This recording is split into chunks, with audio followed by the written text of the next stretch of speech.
All right. All right. So I'm going to talk about movie title translations and the problem that it may cause. Some may talk about specific movies and specific movies, right, with subtitling or closed captioning. But I'm going to talk about just movie titles in general and just the problems that it may cause. Um, and mainly go from English to Spanish because that's the class that we're taking. Even though with other languages it causes a whole bunch of problems as well.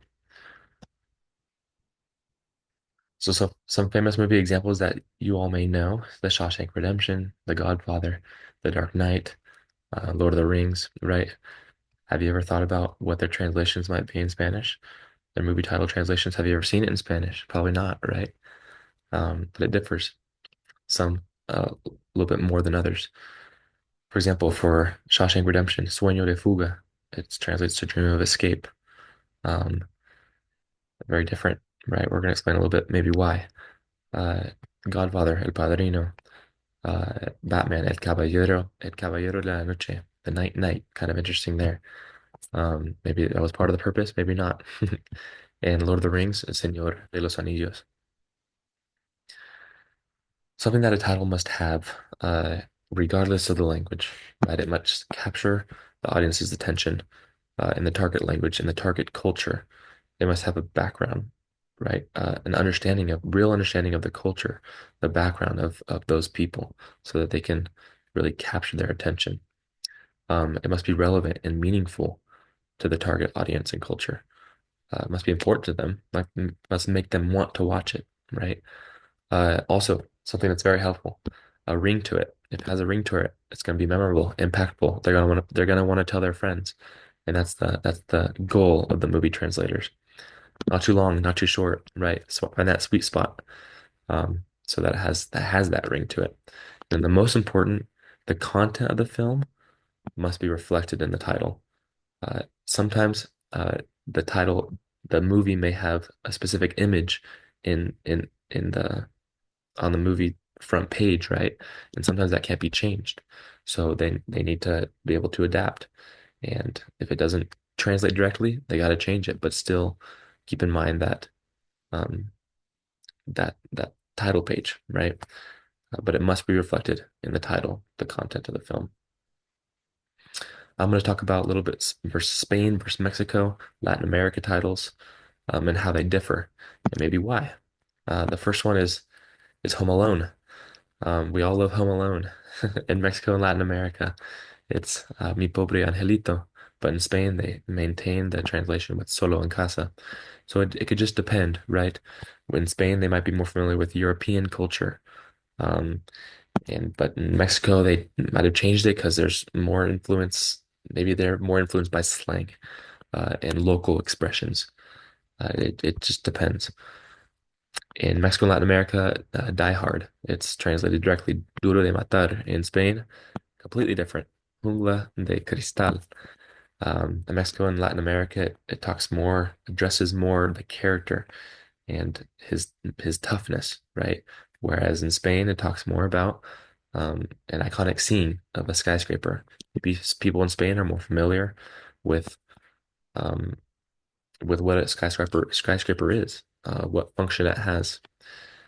Another example is is Sound of Music. In Mexico, they talk more in Latin America, they talk more about the character and the character's journey, the personal rebellious journey. Whereas Spain talks more about Sonrisas y Lágrimas, talks more about it's more of an emotional tone, balancing joy and sadness. Um, Once again, just trying to fit cultural norms and audience expectations. And finally, La La Land. This is an interesting one because in English, it's kind of has a play on words. La La, LA, and it's located in Los Angeles, right? That dream place. And they don't really get that in Spanish, or at least they try to sometimes. Um, in Mexico and Latin America, it's completely a love story. Una historia de amor. La La Land, una historia de amor. So it's obvious, right? But in Spain, it has more emphasis on the place, where it takes place. La ciudad de las estrellas. Maybe people in Spain might have more of an idea of LA as a dream-filled place, a place where dreams can be fulfilled, right? and it's confusing. Uh, it's hard. This is the challenges. These are the challenges that movie translators face every day to translate some of our favorite movies. And sometimes they're awkward in direct translations, like The Hangover.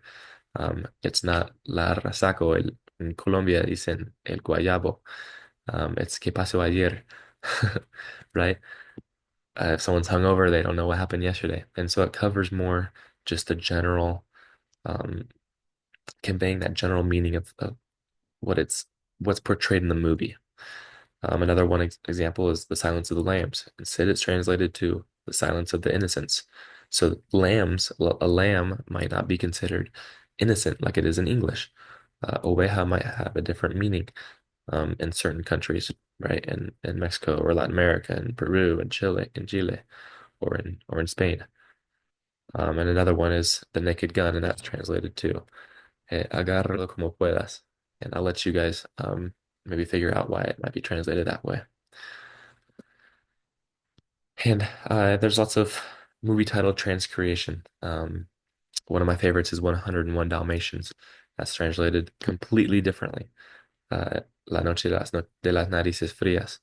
And it's interesting to see that to be able to maintain uh, the audience's attention, make it relevant to them, right? Maybe someone in Argentina has never seen a Dalmatian in their life. What's a Dalmatian, right?